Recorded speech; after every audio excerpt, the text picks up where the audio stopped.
Welcome to the Justin Hamilton podcast. On today's episode, cult author Garth Jones. Yes, cult author. You'll find out why we are now calling him that. Cult author Garth Jones. Sing It to the Heavens is back to discuss a whole lot of books that he has read over the past month. And there's some real fascinating reads in there, and the authors that he has been interviewing over at his site, parsiamel.com. I'm looking forward to bringing this on, and I'll be interested to know which books appeal to you, but also you should get in touch and let me know what you're reading as well. Justin Hamilton Podcast at gmail.com is where you can send your messages and let me know. I'd love to know if you've read some of the stuff that we have suggested, or just give us some suggestions that we can bring to the table as well.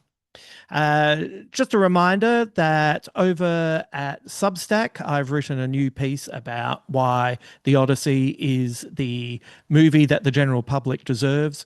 And over at Patreon, there's a Patreon-only episode where the fabulous Adam Richard and I did a really big deep dive into the film, and we really dug into the themes and the way the story is told.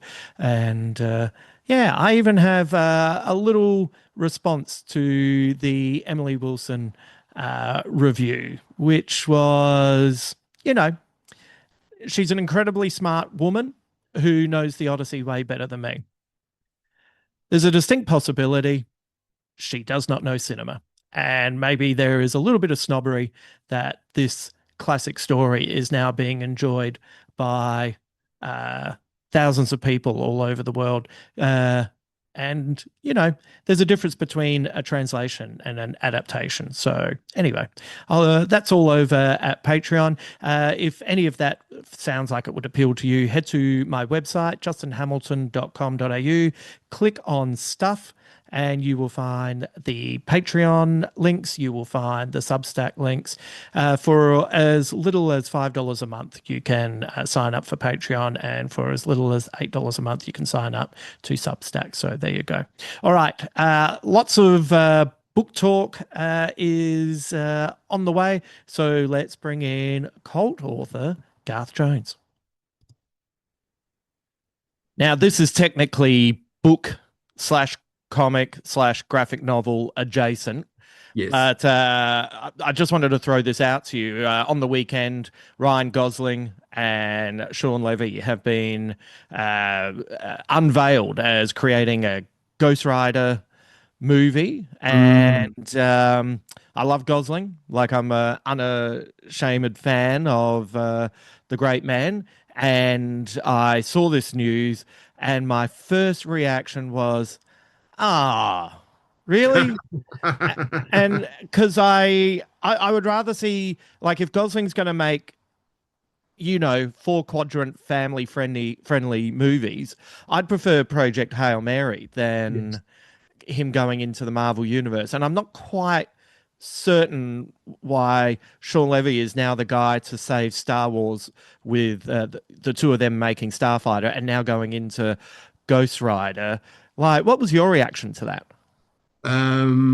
Yeah, I mean, I didn't pay a lot of attention to what the hijinks at San Diego, but I sort of maintain a passing interest in sort of how badly they're shitting the bed. Hmm. I felt, I mean, I love Gosling. I feel like he's going to be in an ensemble probably in this film.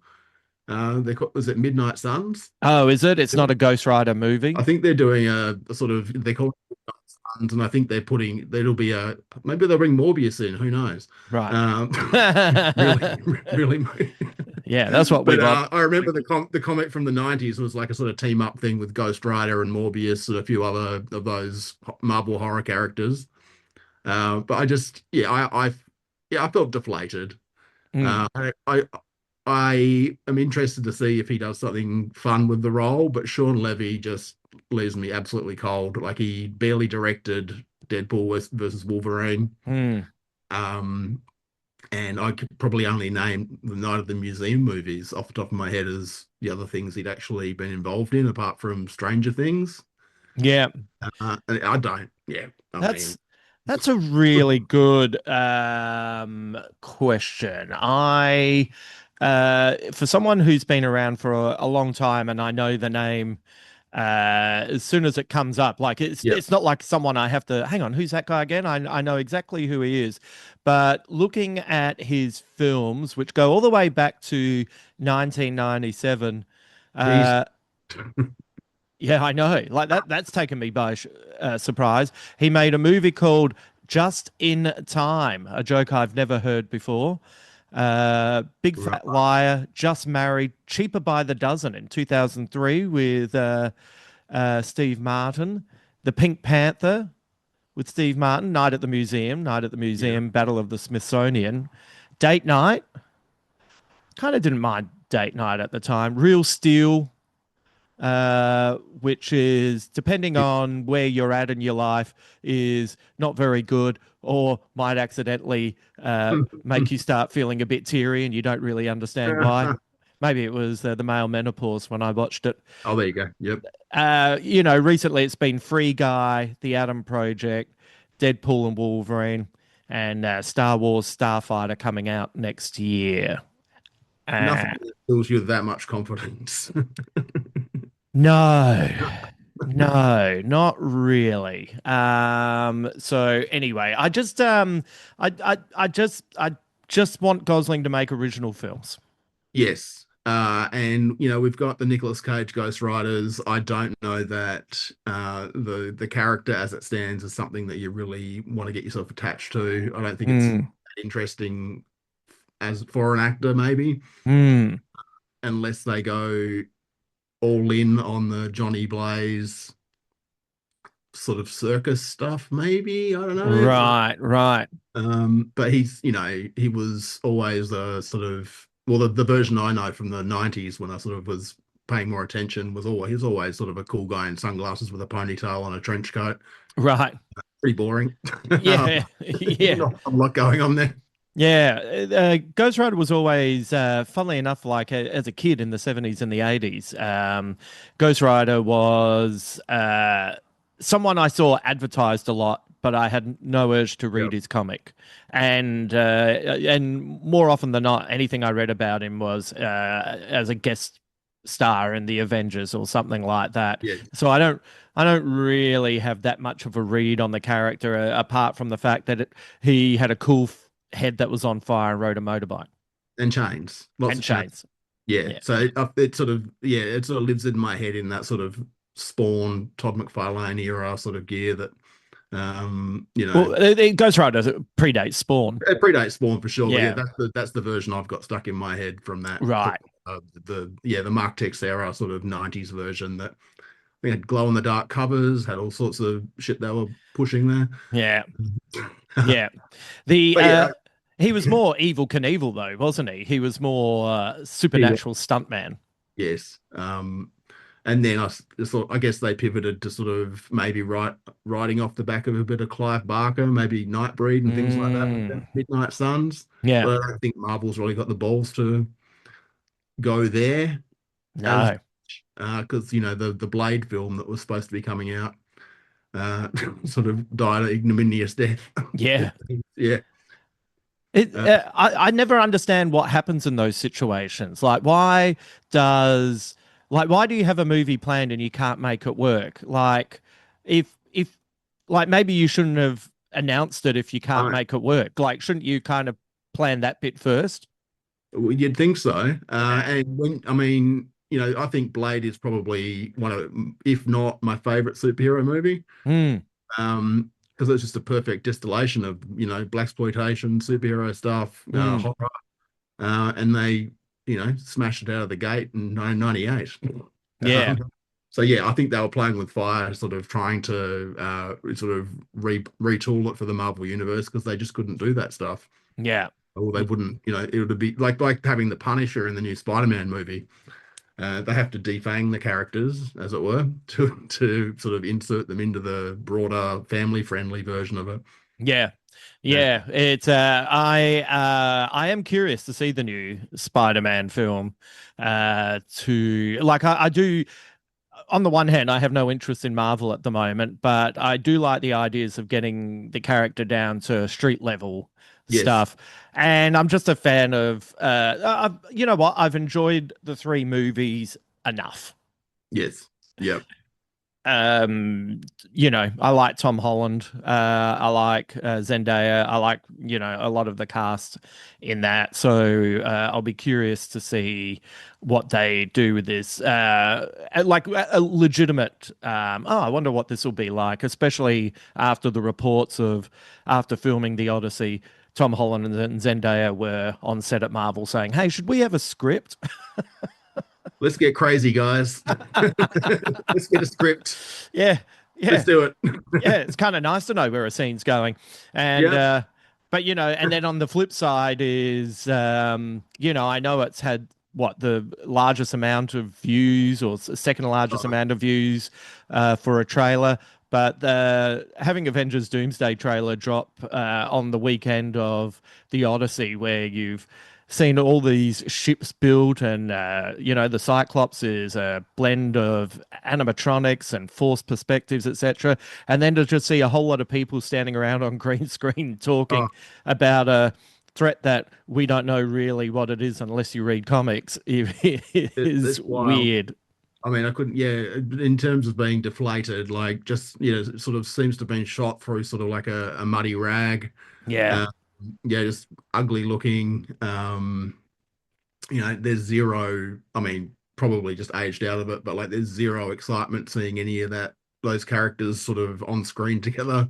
yeah, There's no backstory. I mean, I did see that they're sort of releasing another trailer where they've got the sort of a relationship between Reed Richards and Doom gets spelt out a little bit more, but it's like, why didn't you fucking do that yeah, in a film? Like, yeah.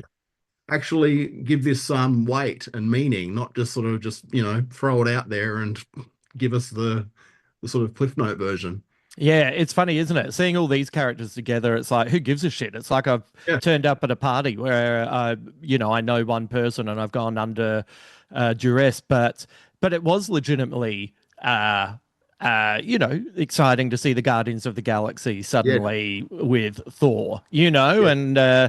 and you know, even from an intellectually, I wonder how they're going to do this. How are they going to marry these different types of characters? But you know, like the Shang-Chi movie, which I reckon I enjoyed 75% of, and it was kind of like the first Yes. 75%. Like, give us another movie with that guy. Yeah. And you know, instead it's just been such a mess. Anyway, it's It is.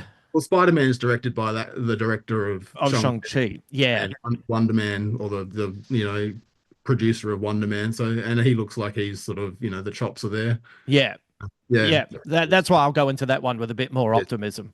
Yes, absolutely. Yeah. And while we're here, I mean, like, what blew everything out of the water for me was the Lanterns trailer. Oh yeah, yeah. I It's like, thought, oh, look, nerds, turns out it'll be fine. yes, yeah. Yeah, They wear the green suits. got the green suits, and look, it's not just cowboys. You'll be fine. Uh, Yeah, turns out it's actually Deep Lord DC shit in the background there. yeah. I thought the trailer looked pretty good actually. Yeah, It was one of those things where I watched the trailer, I went, you know, I'm looking forward to that, and then they said August 8th. I went, oh, that's not far off. Fantastic. And I Jesus like Christ, all the next actors. week. Yeah, yeah, yeah. Yes, So that was the yeah, I'm looking forward to that one as well. It looks expensive too, from what we've seen in the trailer. It doesn't the trailer for that looked more expensive than Doomsday. yes, and you could see what was going on, and there was some defined camera movements and environments that people clearly were in. Yeah, So that's a big win. yeah. And Kyle Chandler looks incredibly charismatic in it, and as a fan of his, Yes, that's what I want. yeah, he's I saw some look on a Reddit rabbit hole, and people talking about Chris Pine as Hal Jordan and all the rest, but no, this is like the Hal Jordan that I think if you'd read the comics for a while, you could ease into, and he's the world weary Hal Jordan of that sort of era. I grew up with him as well. Yeah, Um, I got to be honest. Normally with fan casting, I roll my eyes, but I kind of love Chris Pine, and I would love He's one of those actors that I keep going, someone give him something really good because he Yeah. was fantastic in Hell or High Water. He's been good in, he's been really good in good movies. Yes. And sometimes he's been the best thing in some average films. And I just like give him like he's looking older now, which, but Hmm. still super handsome. Like, give him a grizzled noir movie or something like that. I think he'd be fantastic. Yeah, absolutely. Yeah. And even something like Dungeons and Dragons: Honor Among Thieves was shows his charisma and his ability to hold the camera. Hmm. If there was going to be a project like a superhero universe thing, he's definitely a guy who could carry that really easily. Yeah, yeah, exactly. Just give him the good shit. Yeah. That's all I say. Yeah. Talk Now, about books, eh? Yeah. well, we've got some books to talk about. You've done a remarkable reading job since I last saw you. I'm still. I don't have anything new to add. I've been back at the chase and juggling a few things, so Yep. I'm still slowly reading. Actually, before we get into these books, though, just quickly, what's going on with your books being sold for quite a bit of money on the secondary market? I'd love to fucking know. Yeah. Do you want to explain to everyone Yeah, what's happening? so over the weekend, I've been on a bit of a begrudging Instagram tear. I'm trying a few things to sort of grow the audience Yeah, it's been uh, good too. because I feel like sort of playing the game a bit, getting a bit of reach happening will help to sort of shine the spotlight on what we're doing, what the interviews I'm doing with the authors that we're discussing as well. Yep. Just sort of hopefully get a bit of traction and get people's eyeballs on that. And as part of that, I was just looking for a cover of one of my books, and little tab at the top of the DuckDuckGo browser gives you a when you're searching for images, it also tells you where the image is being sourced from. Right. And I saw eBay, and I was like, well, sure, okay. Why is it on eBay? Jumped on there. It was, the collection of short stories, Black Pills, was selling for probably twice the cover price. Amazing. Not going in my pocket. Great. Then Doug had a look for homebrewed vampire bullets. That was the one of the original novellas that I released was selling for 8 times the Wow. price. A literal, 100-page, edition that came out a few years ago up there for that. So I've got no idea who's bought them, who's putting them on the secondary market, but I'd like a little bit of the old cashola back in my direction. Thanks. Wow. Yeah. That's well, maybe they know something. Maybe it's a, Maybe. a Yeah. predictor, you know? Yeah, well, laying claim to cult author now. I feel like that's, in the bag if I can Yes. fetch that money on the old eBay. Yeah, that's how we'll start referring to you now. Cult Yes, author. that's right. That's There'll a be good more, one though. yeah, there'll be more smoking and wearing sunglasses on the feed from now on. Oh yeah, yeah. More dressing gowns while you're More discussing. edgeboarding. Yep. Yep, I love it. All right. Uh by the way, people if people want to buy your stuff, don't they can get it from your Yeah, you can get website, it on my right? website, guys. Yeah. Yeah, yeah. Don't don't overpay. You can Fuck get it eBay. you can get Yeah. it direct and Yeah, you that's can right. actually sign it. So, Yeah. yeah. All right, let's have a look at the books that you've read. Maybe we're talking about cults. We've been talking about Ghost Rider. Maybe we should dip straight into Quaint Folk, which in the reviews or the description, I should say, it's described as the Wicker Man meets the Twisted Ones in bitter Karella's Quaint Folk, a queer folk horror novel that peels back the idyllic veneer of a seemingly perfect island town to reveal the rot beneath. It also sounds just from that description, sounds like it's Widow's Bay kind of territory as well. What's it like? There is an aspect of the Widow's Bay to it for sure. Mm. I had such a blast with this book.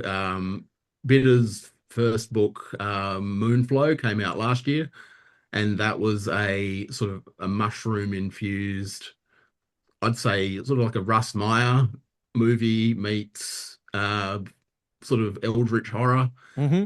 set in the wilds of maybe a little bit of it's escaped me now, but that's fine. Yeah, yeah, set in the woods in the States. There's a biker cult who are all on mushrooms, and a non-binary person sort of happens into the that environment, and things get incredibly gnarly. And this is, I guess, we had a good chat, Bitter and I, and you'll be able to look at that interview when this goes up as well. But this is from their perspective. They grew up as an army brat, traveling around Europe.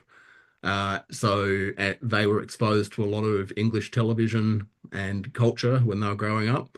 And this is a sort of fractured sort of take on what that experience was like, I guess. So Mm. it's about a sort of gormless American family with the sort of doofus dad who works on, he's a computer guy. We never really find out exactly what he does. The mum's sort of harboring sort of frustrated, probably bisexual sort of urges. Their kid is a non-binary witch, and they end up in this quaint little English town along the lines of Wicker Man because Dad's there to help the mayor do something with the computers. Hmm. Find out later, Yep. and they're sort of sucked into this uh, weird town that has actually been founded by a character called Helena Hollyoak, who's sort of Enid Blyton in Bitter's universe. And if you've read Enid Blyton books, they're basically just full of racist,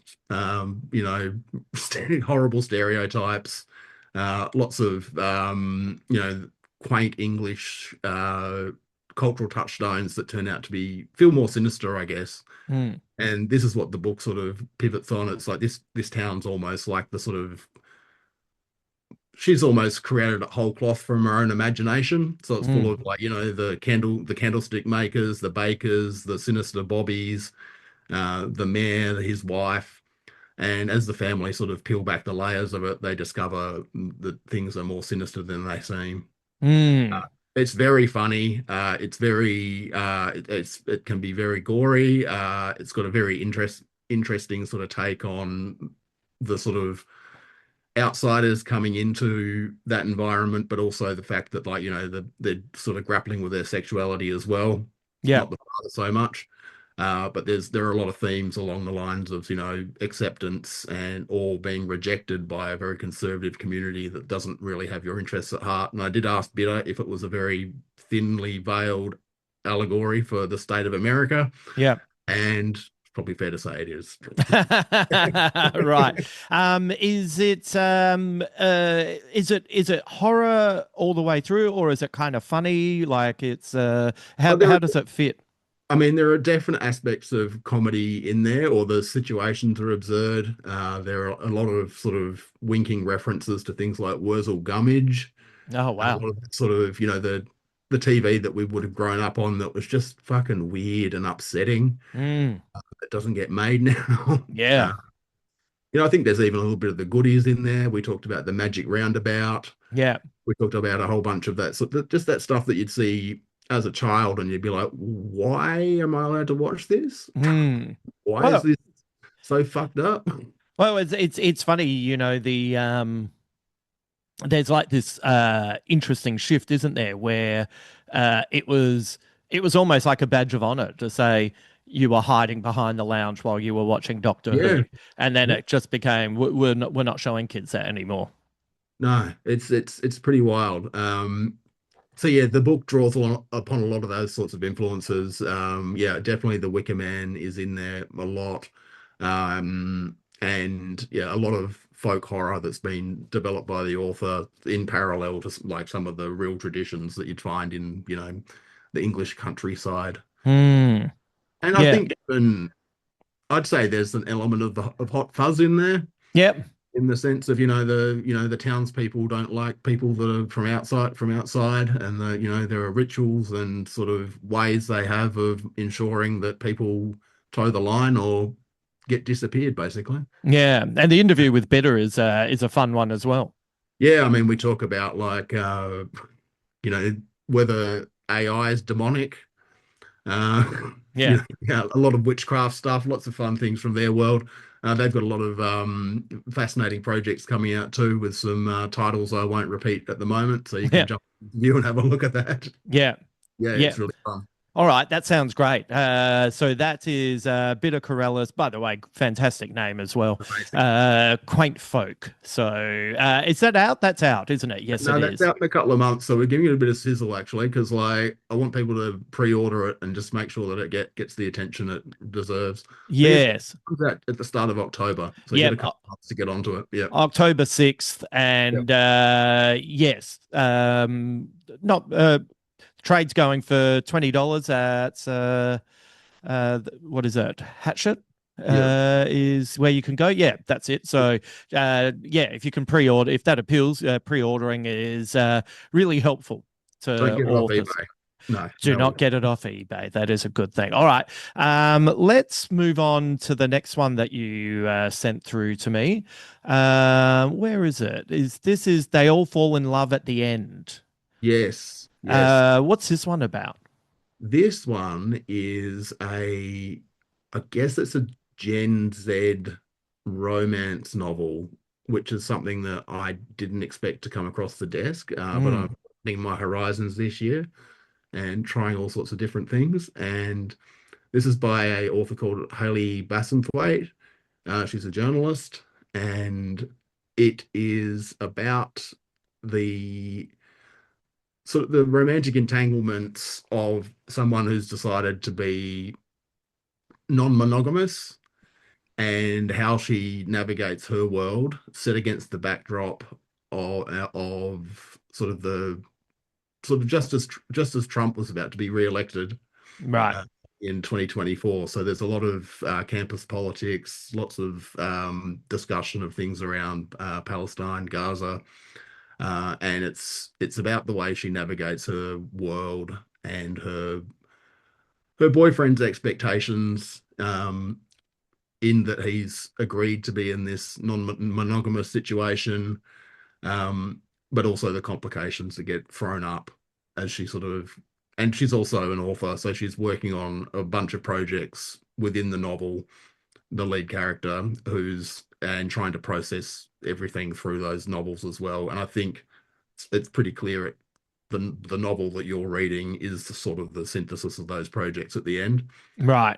So you're sort of, yeah, you're sort of being pulled through as she sort of crafts this novel. So it's an interesting sort of insight into how writing works, as well as an insight into the sort of complications of polyamory and the way that, communication and sort of being upfront with people, I guess, is the way to navigate that sort of relate those relationships. Mm. The author Haley was writing was it a few essays or an essay in the New Yeah, York Times and yeah, in the what is it, the Modern Love column, I think so. and she says she got a lot of hate, specifically from men, which is a shock. Yeah, massive shock. Yeah, We're good at that. yeah, Yeah, unsolicited advice from men online about how you should be living your life, yeah. or your choices. Yeah, I mean, fuck. Yeah, good on them. So that's that's the real world basis for her to Yeah, then search through all of those experiences through the fictional main character who yes, is Kat, isn't it? that's right. Yeah, Yeah. Yes, a Gen Z love story. yeah. I didn't expect to end up here, but yeah, we got there. And yeah, it's a very propulsive read. It's learn a few things maybe. Some things just don't change at all, just the sort of attitudes and sort of technology that's involved in it. Yeah, Uh, how you're sort of working your way through that sort of part of your life. Sounds like it's hasn't gotten any more fun with the addition of all of those, mitigating factors. yeah. And your parents probably being more onto it than our parents might have been as well. Yeah. Something that's always stuck with me, and I know he's persona non grata now, but that issue of Sandman, where you Yes. keep every 100 years keep going back to catch up with Hob, who has Yeah. asked for everlasting life.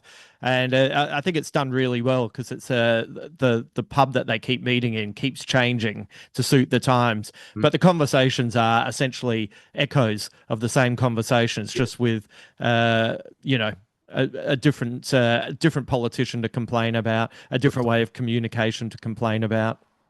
I was in a library the other day in Queenstown, and because occasionally I'm sort of wondering if that guy, persona non grata, has sort of still got, a bit of shelf space. Mm. And one book of his they had was Chivalry, the adaptation of his stage play that he did with Colleen Doran. And I was like, yeah, well, that hits very differently now, doesn't Oh wow, it? wow, what a god damn it! It's so disappointing. Oh, Anyway, yeah. but this book sounds like it's great. So let's focus on that. They all fall in Yeah. love at the end by Haili Blassingame. Yeah. So They grab it at an airport newsagent and get stuck into it on a holiday would be my recommendation. oh yeah, One of those. great. Let's talk about Eye of the Needle by Chris Raja, Yes. which is a passionate story about the landscape of grief and the emergence of self by a distinctive new voice in Australian literary fiction. That's a great first sentence to sell a No book. pressure. No pressure, Chris. No. Yeah, let the guy just get the book out. What's this one about?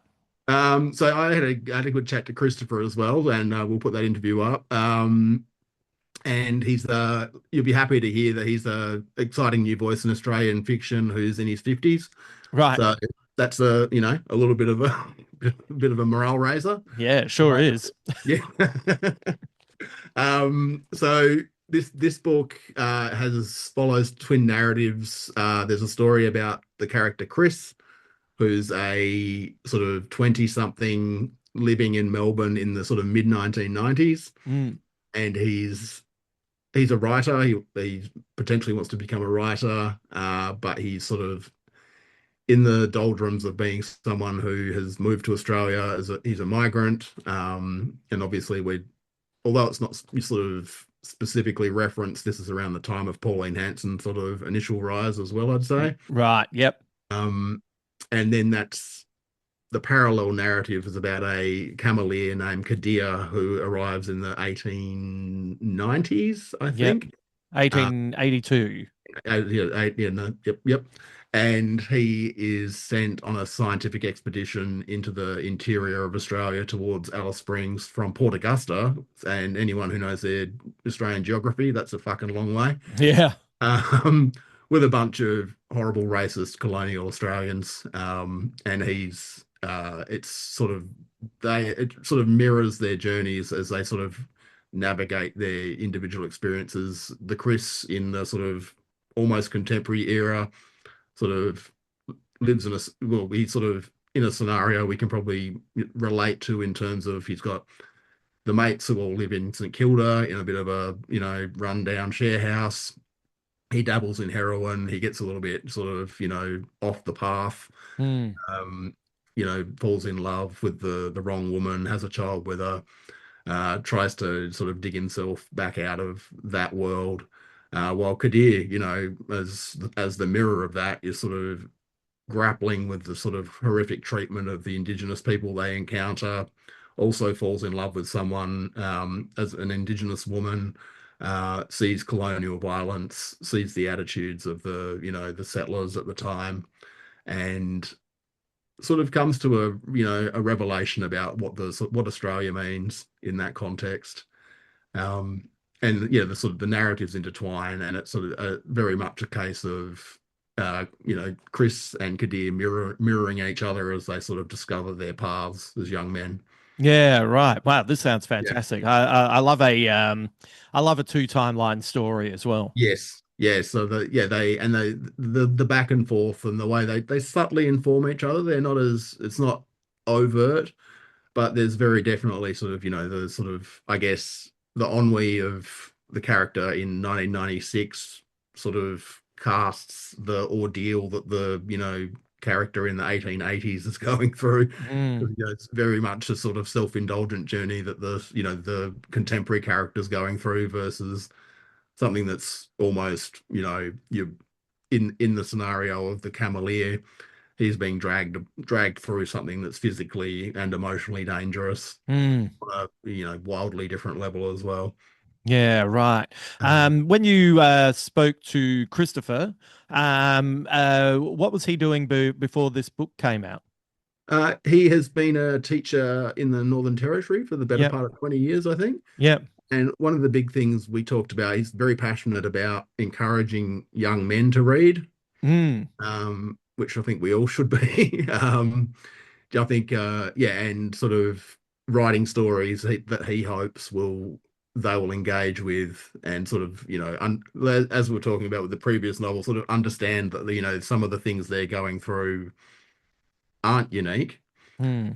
You know, generationally, we have a lot of shared experiences, but they just sort of manifest differently as you sort of, as each generation sort of succeeds each other. Mm, And so he sort of wants his fiction to appeal to them as well. It's by no means, it's not a young adult novel. It's very much a literary novel. yeah, It's something that he hopes that will encourage his students, other young men, to sort of get into reading and sort of maybe see that, like, the shit they read online or on Instagram or whatever isn't the be all and end all of how, you can conduct your life. yeah. Great, great. All right. Well, that sounds Yeah, excellent. you should. Um, That's out next week. Next week, yep, release date 4th of August. So once again, if you can get online and if this sounds like it appeals to you, if you can pre-order, that would be And that's great. through text publishing. So that's where to look for that. Chris admirably has next to no social media profile. Yeah. I So don't he's think, really happy. yeah. Like, what's that spark in your eyes? What's going on, mate? How come Wow. yeah. You just really just churning out really interesting books, When but I was online. Seems yeah, like something could be going hand in hand here. when I was researching, I'm like, I was like, mate, your website's not even there. It's like, "Oh, I don't feel like I need one." I was like, well, that's nice. Oh God, Yeah. God, he's become a totem Yeah, for it's my level of generational happiness. talent. Yeah. Yeah. All right, we have two more to read, and I'm specifically saving one for I bet you last. are. Yes. Yes. How to See Like a Machine: Images After AI by Trevor Paglen. Yes. This is the he's an award-winning artist, filmmaker, and thinker. What's this covering? Do you want to feel really depressed and upset with even more of a sense of absolute despair? Oh, Read, don't worry. I'll be sending this straight to Will Anderson. This is right in his ballpark. yeah, read this book. I just happened upon this as like ironically, it was a suggestion through one of the algorithms, and this is a sort of artist's investigation of the way that machines see us Mm, and some of the really horrifying consequences of what that entails, and stuff I hadn't thought of, and now very upset that I know about.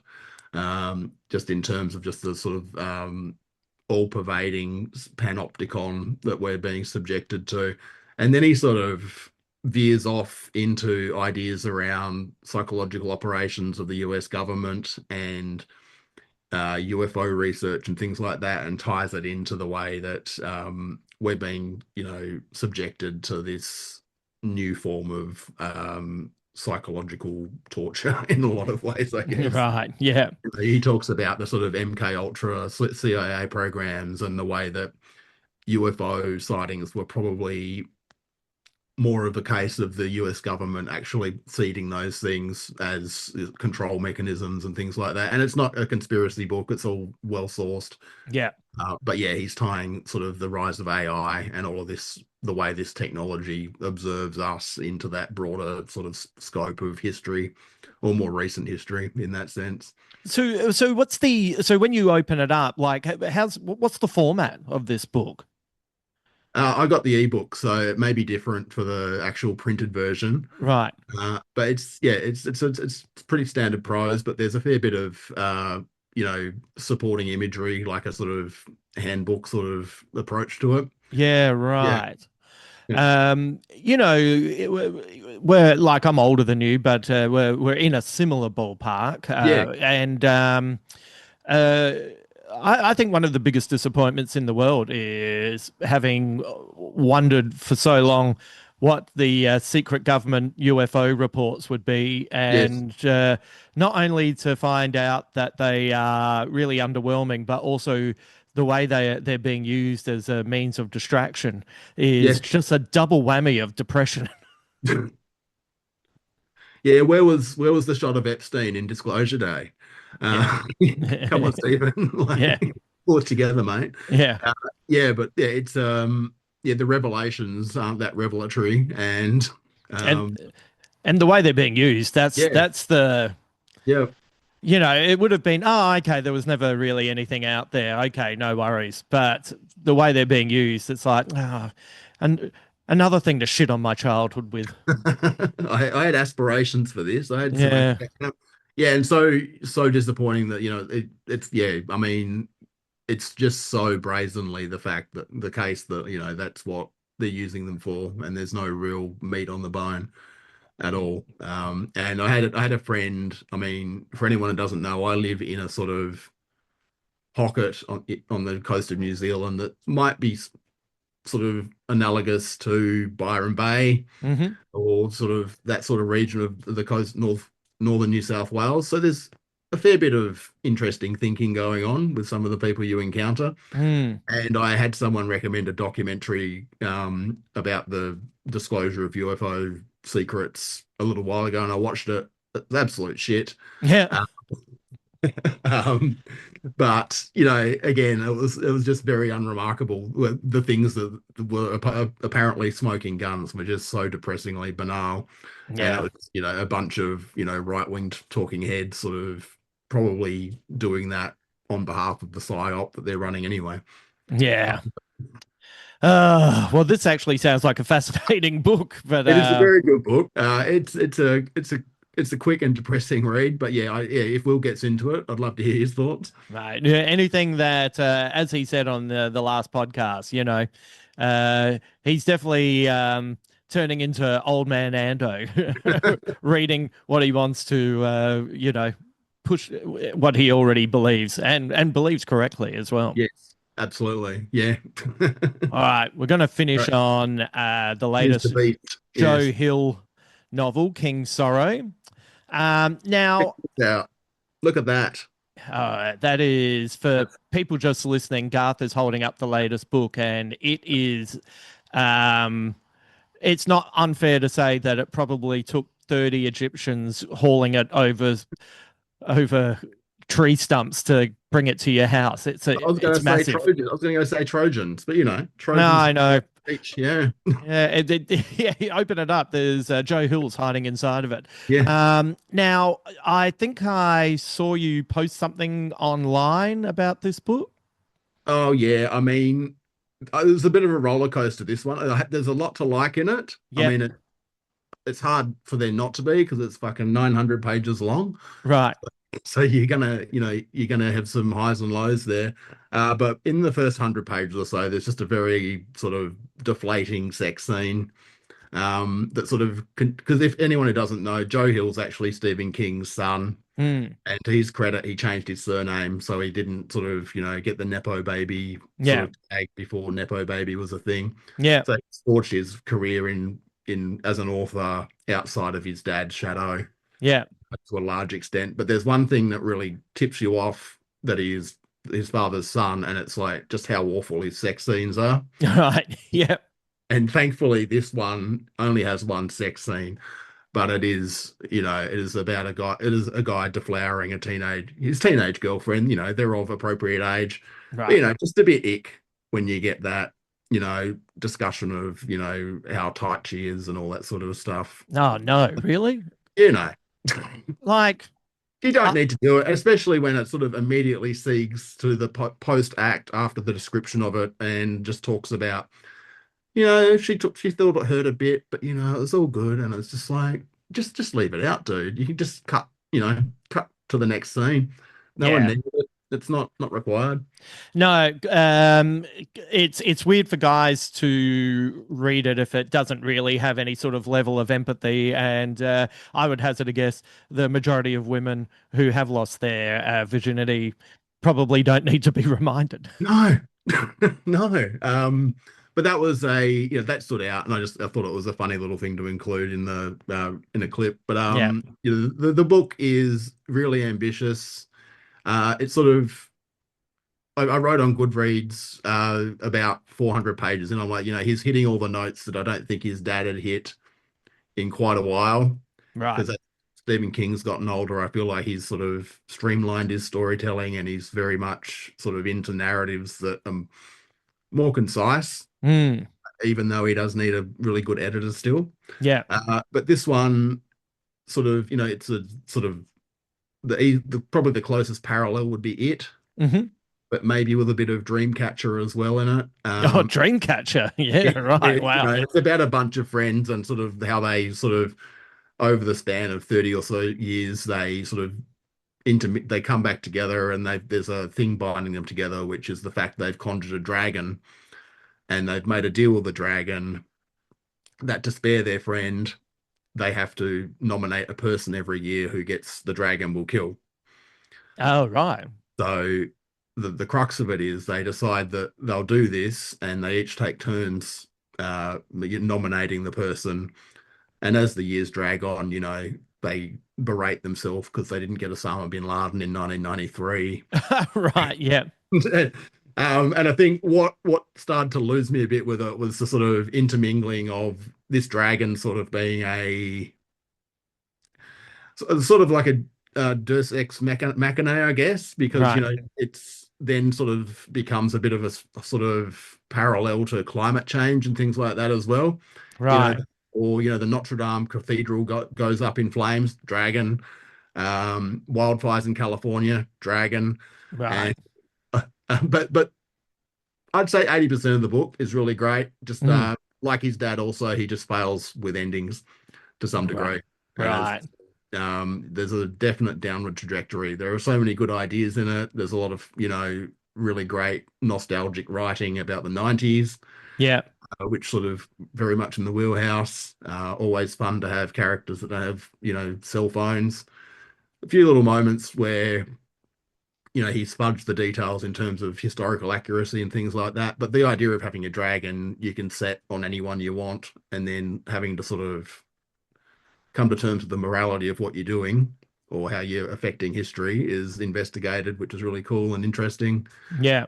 Um, but yeah, I just think, just maybe the last, on the run home, it just sort of lost me a bit. But Right. it's definitely, something I chewed through over about a week or so while we were away on holiday. And yeah, it's definitely that sort of book. Yeah. Yeah, Yeah. it's interesting. Like, I feel like his dad nails the endings to like Misery, Yes. Salem's Lot, The Shining. I think his Carrie, but it is funny. They do sort of peter out. I would even argue that I really quite like the ending to the Man in Black series, The Yeah. Gunslinger. Yeah. Yeah, I quite like that ending, which I thought was a particularly audacious one. But Yeah. yeah, it doesn't. When I read Stephen King stuff, it's really in between, isn't it? There's nothing in between. It's either No. oh really that's a great ending, or it's like oh well Right. that's the last page. Yeah, and this very much was like, oh, okay. That is the last page. Right, All right. right. So sure, I appreciate the journey, but yeah, the sort of destination didn't quite hit for me. Yeah, it didn't quite land. But Okay, yeah, this is his first book in 10 years. Obviously, really? What's he been yeah, doing? it's just lounging on the, I don't know, Writing this book. yeah, yeah, and just I guess the royalty checks and all the rest pay off. So I wonder if he's been working in television or movies or stuff like yeah, that, because some of his, like Black Book is, Black Phone, sorry, that's yes, based on one of his short yeah, stories, isn't it? I think so. Yeah, yeah, and I think the Lock and Key TV series was Oh, maybe that's right. Yeah. for a while. Yeah. I think he may have been dabbling in comics and things as well. But yeah, I think the last book he wrote was The Fireman, which was Oh, really quite good. yeah. Yeah. It's Yeah, just he wrote just weird. heart-shaped. Yes. Yeah, yeah. It's just weird to think that this, he's a king. So how did you Yeah. take 10 years between books? It makes no sense. Well, yeah, when your dad's still cracking out one a year, at the Yeah. age of 78, 79, or whatever he is. Yeah. Wow. Like, yeah, crazy. Incredible life. All right. Well, they all sound, uh, even that one sounds at least interesting. And I would probably Look, it's just 20 skip the bucks. sex scene. Yeah, it's 20. It's, just, for something that size, it's down to 20 bucks at most of your sort of, big, supermarket, the chains like your Big W's and Kmart's and stuff. So, Yeah. it's not, it's more than, probably 12 hours worth of entertainment there, Yeah. Yeah. That's worth it. at least. Yeah.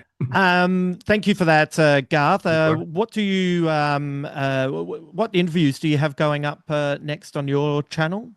So we'll have Christopher Raja and a bit of Karella. Great. And then coming up, I'm going to talk to Steve Manon, who's currently shortlisted for the Miles Franklin Literary Award, which is a massive, massive thing. So we'll Yeah. just after the announcement, and we'll have that for next month. So that's a bit of a get. And we've got Richard Cook lined up, who's an Australian journalist who's written a book about Wikipedia Yep. and as the last good website, basically. Yep.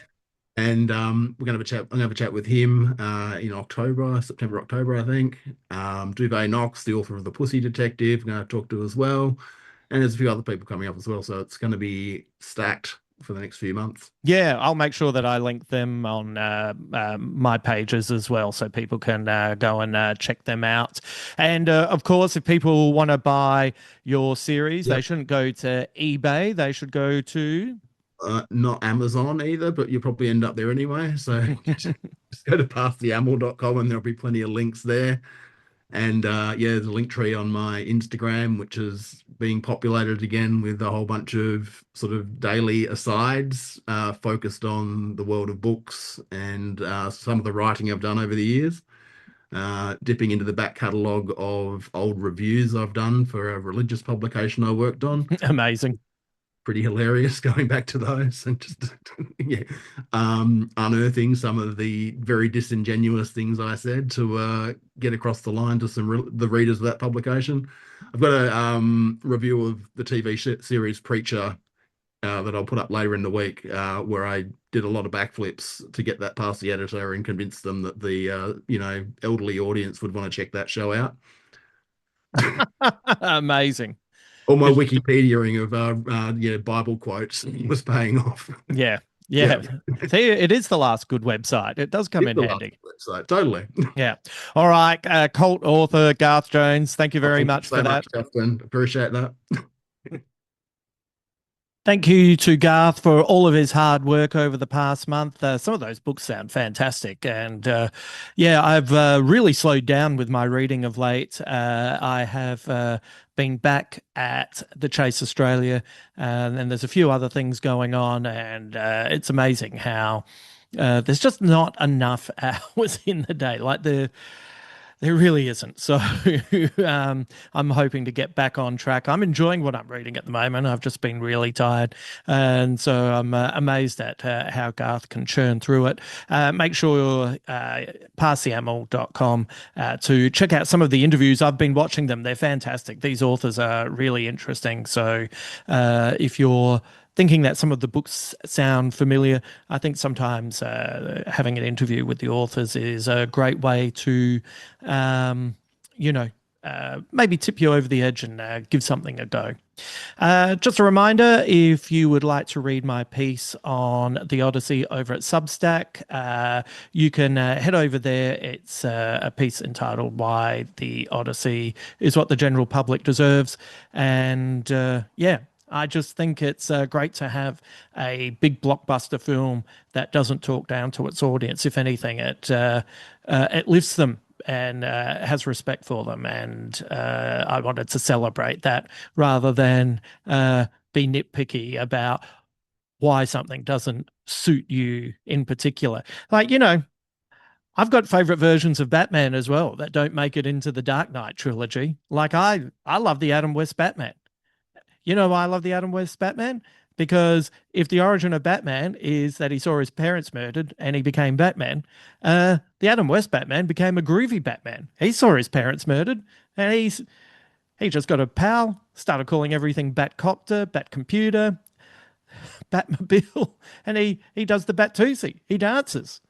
Like, don't get me wrong, would have loved to have seen Christian Bale do the Bat-Toosie, but that's part of Batman didn't make it into the film, into the Dark Knight trilogy. So you don't always get exactly what you want, but I think if someone is sincere in their depictions of what they are presenting, even if it's not exactly how you'd like it to go.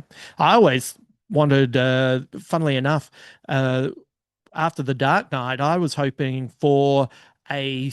Here's a true story for you. I actually woke up from a dream where I had just seen the third Nolan Batman film, the sequel to The Dark Knight, and it was set on like a heat wave, and it was the Riddler as a serial killer. And that's not what The Dark Knight Rises ended up being, but that is close to what the Matt Reeves Batman ended up being. So, there's all these different interpretations of the great stories that we see, and you know, sometimes they'll work for you and sometimes they won't. But I think if someone's sincere in their approach, you know, maybe it's best to not revel in the vitriol of something not being how you want it. All right. I am going to get going. Will Anderson is back next Tuesday.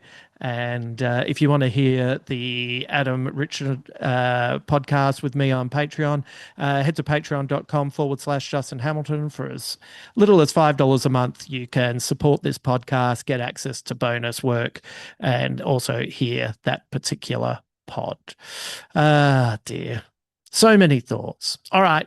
Enjoy your weekend, and I look forward to catching up with you next week. Until then.